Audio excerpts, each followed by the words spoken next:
This is Winging It, the somewhat whimsical, certainly worrying, decidedly wonky, seldom weighty, endlessly well-intentioned, and wildly witty show about music where one knows what's coming and the other doesn't. Now, this particular show happens in between both proper to ensure you can spend anywhere from 15 to 180 minutes with us every week. That seems like a lot, but I think it's the perfect amount. Yes, absolutely. It's a completely different kind of show. It is. Because it is, for one, if you've ever wondered to yourself, is there a show you can't really fuck up? The totally unprepared and aptly titled Winging It. Oh, by the way, about what she said in the intro, the editorializing bit about how wildly witty and everything, that is, of course, completely subjective.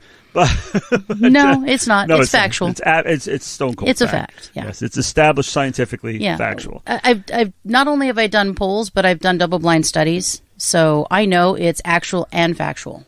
Today, I've decided we're going to be talking about times that rock and metal tour lineups made no damn sense. There are some head scratches out there. It's like, what the hell are they doing playing with them? You know, that's the one thing I think when you're on tour. I get that sometimes you mix it up, right? You got a little bit of something where you're like, oh, that's interesting. But there's still some sort of a nod. There's still some sort of a tie-in. In this case, I'm like, no. It's so like Queen Latifah opening for Bowie. What the hell? You're just like, what the... Ooh. That's too much of a stretch. I'm not sure. Yeah, I don't get that one. That one I don't. Yeah. So I think this one is going to be a head scratcher for you. This is the Ramones that opened for Toto. What in the fuck are you thinking? Are you kidding me? Happened in 1979 when Joey Ramone and company were hot off the heels of releasing their fourth LP, Road to Ruin. And the Ramones tour manager, Monty Melnick, remarked that Toto's crowd were so laid back that by the time they worked out what was going on, the Ramones had played their set and were off.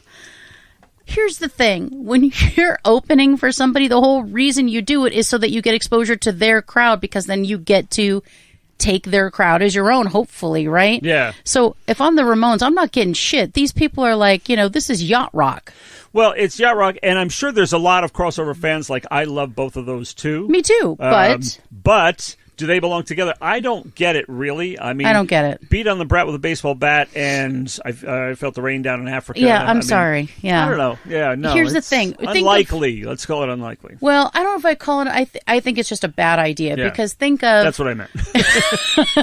Although they got a lot of crossover fans, you don't go out to woo fans playing to a crowd nothing like you. Well, that's the thing. I think you could get crossover. Yeah, you could have people who like them, but there's really no tie between those two. No, it'd be pure chance. Yeah, pure chance. If you got that, metal till death, nothing but metal, right. All this stuff. If you got that crowd, and you don't want to play Toto to them, vice versa. Right. It just doesn't make any sense. What about U2 and Rage Against the Machine? So 1997 Pop Mart tour paired soft rock band. Now, I don't know how I would call them soft rock, but they're more chill. They're not yacht rock. I don't know if they'd call them soft rock. I call them punk rock light, if you will. They paired them with rap metalers Rage Against the Machine. Now, they don't match up, obviously, genre-wise. The only tie that I'm seeing there, and let me know if I'm missing it, is a political tie. There's some politics that maybe they share, some anger they share, but that doesn't mean you're going to fan share. You would not assume that U2's fans would necessarily embrace you. I agree. If the goal is always fan sharing, that's what you do. Like even today, the show we played, everybody on there was rock or punk rock. Now, Iron Maiden and Fear Factory. So this happened, this little bizarre pairing, September 1995 and September 1996. So Iron Maiden was promoting their 10th LP, The X Factor, as well as Psycho Motel. They opened a number of shows in what, again, as people say, did not feel like a natural billing. Just because one band is hard and the other band is hard does not make them a match. I guess sometimes people think it does, but this is industrial metal versus classic metal. So to me, they don't really match. So for me, I don't get it. Now, is it as weird as like Toto and the Ramones? No, but it still doesn't work. That's a hard one to beat, the Toto and the Ramones one. It's a hard one to beat. It really is. Well, we could have Iron Maiden and Hall & Oates. I like that. Yeah, right. I'm sure there's crossover with Iron Maiden and Fear Factory. I almost said Factor, sure. Yeah. Fear Factory.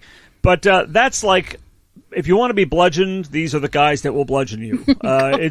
It's like who did I compare? Pantera. It's like rah, rah, bang, bang, bang. And if that's what you're into, they do it, and they do it well. And it's just Iron Maiden is a different kind of metal altogether. Agreed. It's like this operatic, theatrical, almost progressive, guitar-centered. It's nothing at all. Lots of riffs, lots of solos. Different metal altogether, east and west. Agreed. Closer, but still no cigar, as they'd say. So what about The Jam and Blue Oyster Cult? What? Yeah, the Jam is, yes, right? Is this incredible? The Jam is like this really cool Brit pop, Yeah. and it's really nice. And one song that's stuck in my head forever, A Town Called Malice. And I admit I don't know a lot of their stuff, but they're actually a very good band. But it's Blue Oyster Cult, nothing. I am a huge Blue Oyster Cult fan. I have all their albums. I'm going to see them next week, in fact. This will have passed. Yeah, I already saw them, unless, barring any unforeseens, I saw Blue Oyster Cult. That's right. But it's entirely different. It is also dark. It's theatrical. Right. It's kind of campy. It's proggy. It's all over the place. So what you're saying is we should have had Iron Maiden and Blue Oyster Cult. You'd get a lot lot more. That one. Right? That makes more sense. The criteria, like a search criteria, right. It actually lines up quite. It's a more eHarmony, Oh my God. Yeah. So this happened in 1978. Wow. So there's really no excuses. You probably would be better served to have the Jam with, let's think of who they could be with. The Jam and... The Clash. Ooh, that would have been... Ooh, well played. That would have been nice. I think they might have. Maybe I'm just pulling that out of the archives. Yeah, so I have a really weird one for you right now. Are you ready? This is maybe our last one that we talk about, just because there weren't that many, and we've hit the best ones, but then I'd like to do a little challenge at the end. Ooh, I know. Def Leppard and... The Human League. What? What in the ever-loving fuck are you thinking about? Wow. So we have synth pop and glam metal. What? Yeah, right? What the fuck? That doesn't make sense. I'm sorry. Completely different vibes. They'll end up on the same radio station, but on the same stage is a mistake. It doesn't really make any sense. This was, again, also 1978. 1978, a bad year for pairings. And also a good year. I was going to briefly mention the 70s, having been around and had firsthand experience of the Stone Age like that, that there were some very hot pairings and some that just made you scratch your head like these. Yeah, they're very strange. So let's look at better ill-advised in every capacity. So let's misbegotten. Yeah. Oh, very well said. What about the Human League? Who would we pair them with? Other synth pop. Oh, Thompson Twins or heaven only knows. But what about Eurythmics? Eurythmics, yeah, that would be kind of cool. Yeah, but Def Leppard, no, don't do that. And Def Leppard and Iron Maiden. Okay, that's another story. That's different. Even though they're poppier, but still, it makes more sense. Yeah, glam pop. There's sort of a crossover there, which I get. I would put Toto with, say, Asia. Yeah, that makes sense. There you go. That's a good pairing. Bunch of Ace Studio guys, right? Do your thing. Yep. And Rage have great pop songs in them. Who would we put Rage with? If you and I were concert promoters and we were going to make $1 million coming up with a brilliant pairing, Rage Against the Machine. Pantera on that one. Okay. Let's drag Pantera back into it. All right. Well, we will. We'll see if anybody wants to disagree with us. Fear Factory. And who would we pair U2 with? That's a good one. Yeah, that's one of those bands that doesn't do opening acts terribly well. Well, I will say the two that I've seen open for them, I fell in love with both of them. One was the Sugar Cubes, which is Bjork. And the second one was No Doubt. No way. So they were their opening acts. Ones, and I thought they were good because there's a pop sensibility, there's a little rock. Always watch the opening act, Well, I mean, no. I don't. I mean, don't. if you go to like a big, not to like the Doll Hut or anything, we'll talk about that later. But if you go to like a big place and everything, and there's two acts, the opening band playing that you don't know, and you're playing with somebody you went to see, they are definitely worth watching because they turn out to be like my first concert, Black Sabbath. Who was the opening act? Aerosmith. That's someone you want to pay attention to. Yeah, that was a good one. Well, that happened a lot. What happened? So when we saw U2's the tour, the Joshua Tree anniversary tour, the Lumineers opened up for them, and I was like, Yeah, I don't get it. Yeah, people have strange associations themselves that don't make that just don't make sense to the audience. Yeah, I was, you know? I mean, the audience was like, oh, okay, but most of them were like getting shirts and getting drinks and getting food, and that's what was happening. I've actually done that recently, strangely enough. We were like, I mean, the Lumineers are a great band. They're very good for what they do, but opening for, I didn't get it. I wasn't in. Have I listened to them since? No. Yeah. And that was 5 years ago, 6 years ago. So I don't know. But anyway, that's just me. I thought it was a strange choice. So who would we pair the Monkees with? Gee.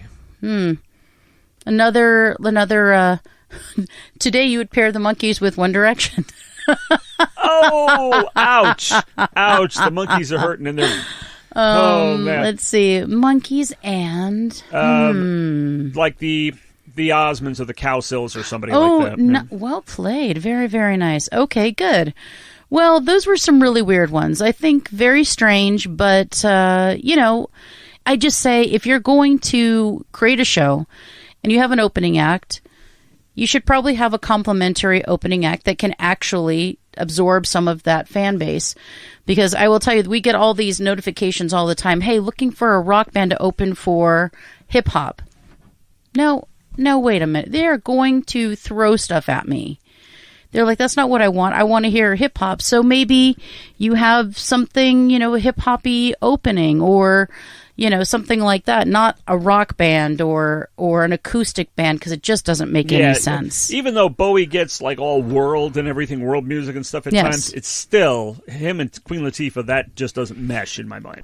If the crowd that is there to see the headliner is not going to like the opening act, please spare them. Please find a complimentary opening act, or maybe just skip the opening act altogether and have the band play another half hour or an hour. That's what I'm saying. I've seen a number of bands without opening acts. Yeah. Queen, Led Zeppelin, no opening act. Do they need them? Yeah. Do they need them? Yep. And now U2 does not have any, except for like when they did that other tour. I hadn't seen any opening acts for a long time, but I've been to too many U2 concerts as well. That's it. That's all you get. That's it. That's all you get. Well, that is all I have. Do you have anything as we exit stage left? Well, as I was saying about the 70s, there were some pairings that did make sense. Talk to me. That would never end up on this list. For example, I like both Black Sabbath and Van Halen together. Oh, interesting. That they toured together. It's not speculation. That happened. I had a ticket and actually was talked out of it. But I regret that. What? I was like, for some reason, I ended up selling my ticket to somebody. It was ridiculous. How did you get talked out of it? I don't know. I wonder I was lying. I was half asleep. I was somebody. They preyed on you when you're in your twilight stage. I was in twilight. Exactly. I was. I was vulnerable. Brutal. Yeah. There were ones like strange ones, but exciting ones, like the Tubes opened for Led Zeppelin. I mean, that's interesting. Okay, interesting because they're kind of glam rock, but a lot of pop too. And it's a strange pairing, but this one I think just goes too jarringly. I love them both, but AC/DC opening for Rush. No. I mean, they're heavy, but Rush is progressive, and AC/DC is like 3 chords. I'm sorry if I went to go see Rush and you had that, I'd be like, why would you have this piece of shit band open for this brilliant band? It's like, you know what I mean? Like they pale in comparison. Like you're having these masters of their craft, and you have these like cute little, oh, aren't they sweet, trying to play rock and roll. This was back in the day, kids. There was no Spotify. There was no YouTube. I had been reading about another one of those cases. I'd been reading about this band, AC/DC, looking at pictures of them.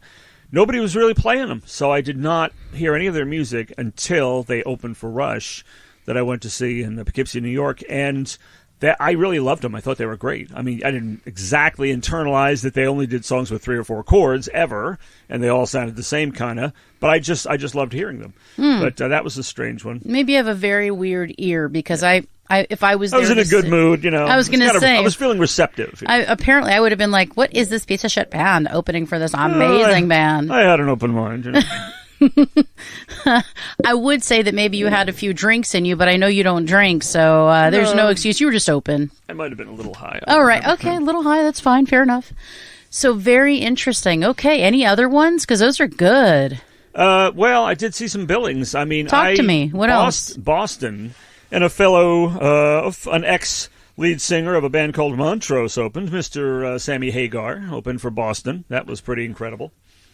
I'm scratching my head on that one. I'm not sure. Sammy's a hard rocker, and you got the yacht rock. I mean, I don't know. Yeah, well, Boston is pretty hard, but it's an entirely smoother sound, vocally speaking. I do not see hard in Boston. That's hilarious. It's super sweet, though. For some reason, Foreplay, that one introduction to Long Time is way okay. I get heavy. That it's heavy. But they're. It's pop. It's hard pop. It's quite a trick. It's not to yacht be able rock. To it's make not guitar-centered hard rock like that and still make it so accessible like the fucking Eagles. I mean, that is quite a trick.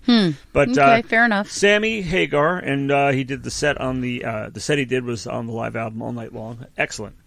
And I saw Foreigner and Mr. Nick Gilder open for them, and I can totally see that. I can see pairing. that. Yeah, that makes sense. That one made sense, and it was great. That would be good. Oh, Nick Gilder. Oh, who did I see together? It was Jethro Tull and Uriah Heep opened. And that's amazing. Yeah, I can see that. That makes sense to me. I can see that.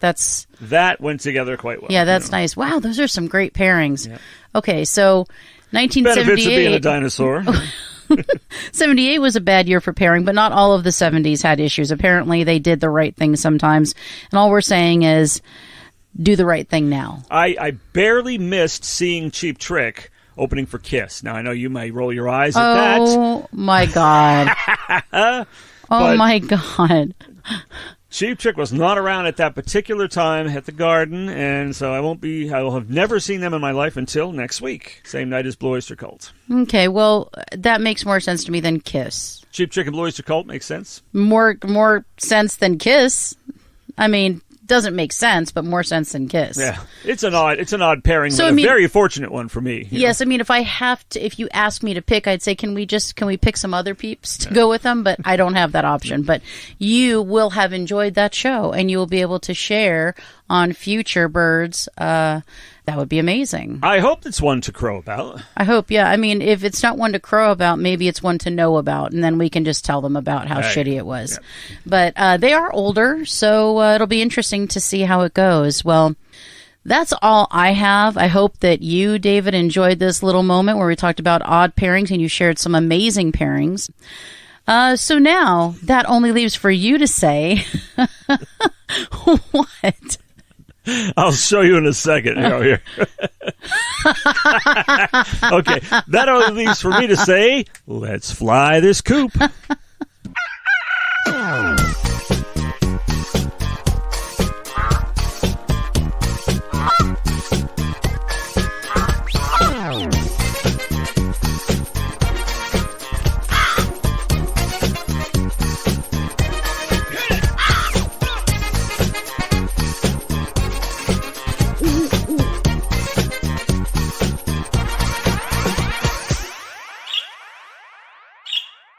This has been Birds of a Feather on What the Flock Radio.